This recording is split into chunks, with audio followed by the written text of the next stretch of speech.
Selamat siang. Hari ini kita bicara mengenai strategi bisnis.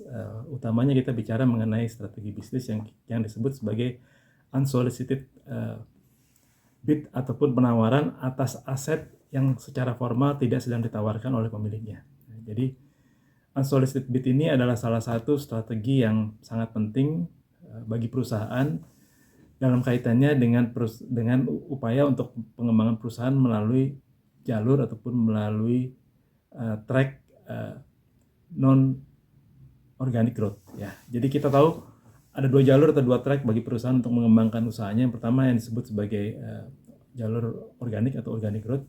Dalam jalur organik ini umumnya pengembangan perusahaan diperoleh melalui peningkatan revenue yang didukung oleh upaya marketing, product development, dan juga upaya sales yang lebih intensif. Kemudian disertai dengan penghematan biaya di segala lini, sehingga pada akhirnya akan menghasilkan profit margin yang lebih baik yang menyertai peningkatan revenue ataupun volume bisnis. Sementara untuk non-organik, peningkatan usaha perusahaan diperoleh melalui penggabungan usaha ataupun akuisisi atas jenis usaha ataupun bisnis lain yang tadinya ada di luar perusahaan menjadi satu dengan perusahaan. Jadi untuk yang pertama tadi, untuk yang organik, umumnya growth potensialnya itu tidak lebih dari 2 digit, jadi 10% ke bawah ya. Dan itu pun harus diperoleh dengan effort yang sangat berat. Sementara untuk non-organik, growth potensialnya bisa sangat besar. Bisa berkali-kali lipat, bisa beratus-ratus %, tergantung target serta strategi akuisisi yang dilakukan. Ya, jadi itu perbedaan utama antara organik dan non-organik ya. Dalam dunia bisnis, contoh-contoh yang sangat terkenal untuk unsolicited bid yang berhasil pada akhirnya untuk dapat meningkatkan volume perusahaan menjadi berkali-kali lipat itu antara lain adalah ketika pada tahun 2012 Microsoft melakukan unsolicited bid untuk membeli ataupun mengambil alih seluruh saham dari Yahoo. Ya. Itu salah satu contoh unsolicited bid yang berhasil untuk meningkatkan volume bisnis. Kemudian tahun 2018 AT&T, perusahaan telekomunikasi utama Amerika, melakukan unsolicited bid terhadap Time Warner. Time Warner ini publication company, media distribution company, konten ya, terutama mereka banyak menghasilkan konten untuk berbagai kebutuhan aplikasi di dunia digital, dan pada tahun 2018 itu akuisisi yang dilakukan melalui skema unsolicited bid oleh AT&T itu berhasil dengan baik, sehingga akhirnya secara konsolidasi volume bisnis AT&T meningkat pesat berkali-kali lipat. Yang contoh yang terakhir yang kita baru lihat beberapa waktu yang lalu ini adalah keberhasilan Elon Musk melakukan unsolicited bid terhadap Twitter. Jadi itu adalah contoh-contoh untuk memperlihatkan betapa yang namanya skema unsolicited bid ini jika dikerjakan dengan baik sangat efektif untuk berhasil meningkatkan volume perusahaan ataupun volume bisnis perusahaannya. Kenapa perusahaan perlu melakukan akuisisi untuk meningkatkan volume bisnis melalui skema unsolicited bid ini? Ada beberapa pertimbangan ya. Pertimbangan yang utama, yang umum biasanya adalah untuk memperbesar skala bisnis, volume bisnis ya. Jadi ini dilakukan biasanya untuk memperbesar market melalui penguasaan market yang sebelumnya ada di perusahaan yang akan diakuisisi atau target company. Itu yang pertama. Yang kedua, untuk cost efisiensi, ini juga lebih umum dilakukan dengan penggabungan usaha ataupun akuisisi itu, maka dua atau lebih perusahaan yang nantinya akan jadi satu akan punya satu konsolidasi cost center yang diharapkan akan dapat secara general dan overall akan dapat mengurangi porsi biaya di perusahaan sehingga dapat memperbesar profit. 1-2 itu mungkin boleh dibilang adalah motif yang konvensional. Yang ketiga yang lebih unkonvensional adalah untuk memastikan bahwa kompetisi tidak akan berlangsung head to head. Artinya unsolicited bid itu ataupun akuisisi itu dilakukan justru untuk mengambil unit usaha yang diperkirakan di masa depan akan menjadi ancaman. Jadi seperti mengambil alih calon musuh yang nantinya akan jadi ancaman di masa depan. Nah, itu adalah motif-motif dari unsolicited bid yang umum dilakukan dalam dunia bisnis. Nah, dalam praktek keseharian ya sebetulnya konsep unsolicited bid ini tidak hanya umum dilakukan ataupun hanya bisa dilakukan berlaku untuk dunia korporasi ya, karena pada akhirnya sebetulnya keahlian untuk melakukan unsolicited bid ini bisa diaplikasikan dalam hal yang lain. Misalnya kita sebagai kolektor mobil tua gitu ya, kita pada suatu saat tertarik untuk mengambil ataupun membeli satu mobil tua yang sangat menarik buat kita tapi tidak ditawarkan oleh pembelinya. Nah, jadi dalam hal ini bisa jadi teknik unsolicited bid itu juga bisa efektif untuk membantu supaya kita bisa mendapatkan target atau pembeli yang kita inginkan itu. Juga bisa berlaku untuk collectible items lainnya ya, apakah itu namanya lukisan atau jam antik ataupun rumah misalnya. Sehingga adalah sangat baik bagi kita selain aplikasi bisnis untuk memahami bagaimana sebetulnya unsolicited bid itu sebaiknya dilakukan agar berhasil ya. Kemudian satu hal yang juga perlu dipahami bersama bahwa unsolicited bid ini bukan hal yang mudah dilakukan, tapi rewardnya worth it. Jadi artinya kita bisa bayangkan bahwa memang kenapa unsolicited bid ini perlu dan penting bagi perusahaan yang punya ambisi besar untuk mengembangkan perusahaan, karena memang umumnya yang ditawarkan itu baik perusahaan, unit kerja ataupun barang-barang lain misalnya adalah bukan barang-barang yang terbaik ya. Biasanya kan yang ditawarkan itu justru yang bukan yang terbaik, karena yang terbaik pasti dengan motif kepemilikan yang ada secara pribadi ataupun secara korporasi ingin tetap dikuasai oleh pemilik lama. Nah, kenapa unsolicited bid menarik? Karena memang dengan strategi ini perusahaan ataupun kita bisa memilih aset terbaik apa yang mau kita ambil. Itu ya yang pertama. Artinya pilihan tidak terbatas. Tapi trade off-nya memang ini jadi sulit. Jadi sulit jelas karena lebih mudah melakukan penawaran atas aset yang secara sukarela ditawarkan daripada yang tidak. Ya, jadi memang potensial reward-nya besar, tapi trade off-nya lebih sulit untuk dilaksanakan. Tapi tentu ini untuk beberapa pihak, beberapa orang justru merupakan tantangan yang merupakan challenge yang dalam banyak kasus kelihatannya layak untuk ditindaklanjuti. Nah, bagaimana unsolicited bid itu harus dilakukan? Maka kalau dalam dunia korporasi yang pertama-tama harus dilakukan, yang paling penting adalah meminta jasa profesional dari yang namanya investment banker. Ya, jadi investment banker ini bisa berupa investment banker korporasi dari investment bank, atau investment banker private, atau advisor dari management company. Artinya ada pihak ketiga yang secara profesional memiliki pemahaman yang mendalam mengenai bisnis, finansial, kemudian juga legal, transactional, dan tax implication. Ya, itu yang diperlukan kriterianya. Jadi kita memerlukan jasa investment banker sebagai advisor untuk melaksanakan unsolicited bid. Ya. Kemudian kalau ditanyakan mengenai bagaimana resep agar unsolicited bid ini bisa berhasil, nah, satu hal yang perlu sama-sama dipahami bahwa dalam banyak kasus unsolicited bid ini boleh dibilang selalu berhasil jika dilakukan dengan tepat dan benar. Ya. Jadi dalam banyak kasus unsolicited bid ini bisa berhasil jika dilakukan dengan cara yang tepat dan benar.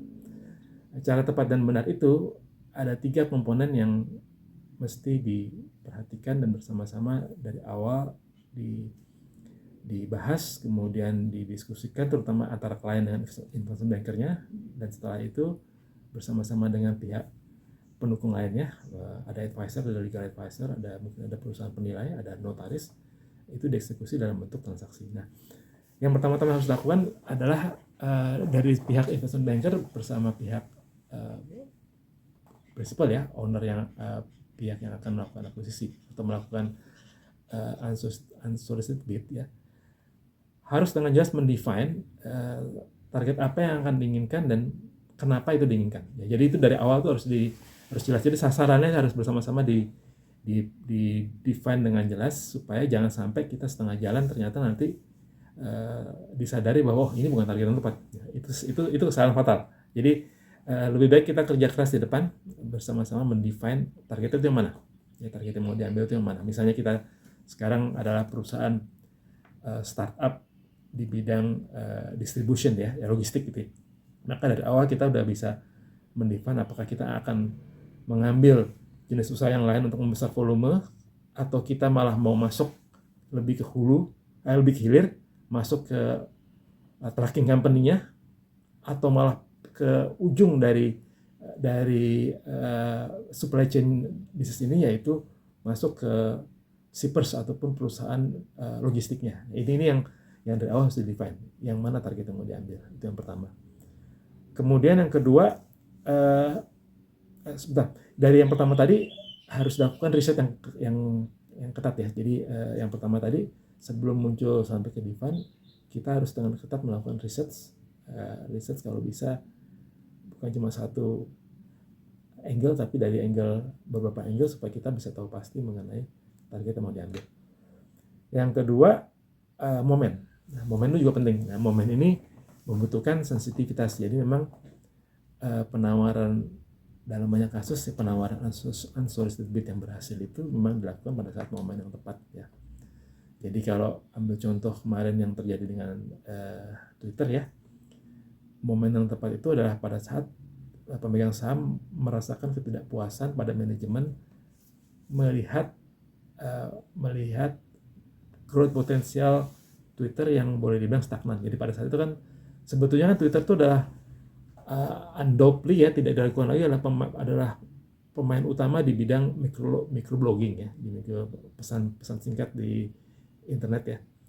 Tapi ternyata kan hari itu para pemegang sahamnya merasa tidak puasan pada manajemen. Nah, ini yang dilihat oleh Elon Musk sebetulnya, sehingga dia masuk ke dalam pertarungan untuk memperebutkan Twitter melalui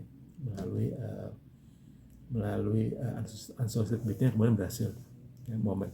Kemudian yang ketiga yang paling penting juga adalah struktur. Jadi struktur itu juga harus dikaitkan dengan momen, harus dikaitkan juga dengan kondisi keuangan baik target company maupun principal. Ya, jadi setelah struktur itu bisa dalam bentuk struktur, intinya pembayaran akan dilakukan dalam apa? Bisa dilakukan langsung dengan cash saja, cash acquisition, atau cash digabung dengan stok, atau dengan struktur yang lain lagi. Nah itu juga harus di-define dengan tepat agar supaya penawaran yang diberikan itu nantinya bisa diterima dengan baik oleh pihak pemilik perusahaan. Dan dengan apa cara? Nah, cara ini juga hal yang harus dipersiapkan dengan baik ya, karena cara penyampaiannya itu apakah cara penyampaiannya secara langsung ataupun melalui pihak secara terbuka ataupun melalui jalur yang lebih privat sebelum nanti diumumkan secara terbuka ya. Kalau kita bicara perusahaan publik, targetnya tentu semua nggak bisa lain, caranya harus secara terbuka. Tapi cara itu sebelum itu dilakukan, apakah akan dilakukan preconditioning dulu ataupun cara-cara lain yang bisa dipersepsikan oleh pemilik itu sebagai gestur untuk seperti minta izin atau minta dukungan. Nah, ini semua sangat tergantung dari situasinya. Tapi intinya jika unsolicited bid itu bisa dilakukan dengan memenuhi apa yang tadi disebut ya, maka kita akan sampai kepada satu format penawaran unsolicited bid yang kita bisa bilang the offer which cannot be refused ya. Jadi tujuan akhirnya sebetulnya dari semua yang kita lakukan itu, kita harus buat satu penawaran yang tidak bisa ditolak dengan mudah. Ya, jadi itulah kunci suksesnya. Kalau kita bisa membuat satu penawaran yang cannot be refused easily, tidak bisa ditolak dengan mudah oleh pemegang saham, maka besar kemungkinan unsolicited bid kita akan berhasil dalam berbagai hal, bukan hanya dalam korporasi. Ini sudah terbukti seperti caranya Elon Musk melakukan unsolicited bid kepada Twitter, bagaimana AT&T melakukan unsolicited bid kepada Time Warner, juga Microsoft ke Yahoo ya. Jadi kalau itu dilakukan dengan baik, maka besar kemungkinan penawaran kita itu bisa diterima dengan baik walaupun tidak diharapkan ya. Jadi, dan seperti disampaikan bahwa itu bisa berlaku untuk banyak hal. Jadi bukan hanya di korporasi ya. Jadi dari sini kita bisa belajar, misalnya kita mau melakukan unsolicited bid untuk mengambil satu koleksi barang seni yang sangat kita inginkan tapi tidak ingin dijual. Nah, strategi ini bisa dipakai. Nah, sebagai ilustrasi, setelah ini saya akan sampaikan satu caption potongan film Hollywood ya, tapi ini sangat kena dengan topik ini. Ini film Hollywood yang agak pop sebetulnya, walaupun tidak mainstream genrenya ya, karena ini film yang dibuat oleh Woody Allen, dibintangi oleh blockbuster artis, ada Javier Bardem, ada Penelope Cruz, ada Scarlett Johansson. Jadi ini satu contoh yang dari potongan film ini yang kita bisa bilang inilah yang namanya format unsolicited bid yang paling baik, karena berujung pada yang namanya the offer which cannot be refused. Selamat menikmati dan terima kasih. I'm Christina and this is my friend Vicky. What color are your eyes? They're blue. I'd like to invite you both to come with me to Oviedo. To come where? To Oviedo. For the weekend. We leave in 1 hour. Where is Oviedo? A very short flight. By plane? What's in Oviedo? I got to see a sculpture that is very inspiring to me. Very beautiful sculpture. You'll love it. Oh, right. You're asking us to fly to Oviedo and back. No, we'll spend the weekend. I mean, I'll show you around the city and we'll eat well, we'll drink good wine, we'll make love. Yeah, who exactly is going to make love? Hopefully the three of us. Oh my God. I'll get your...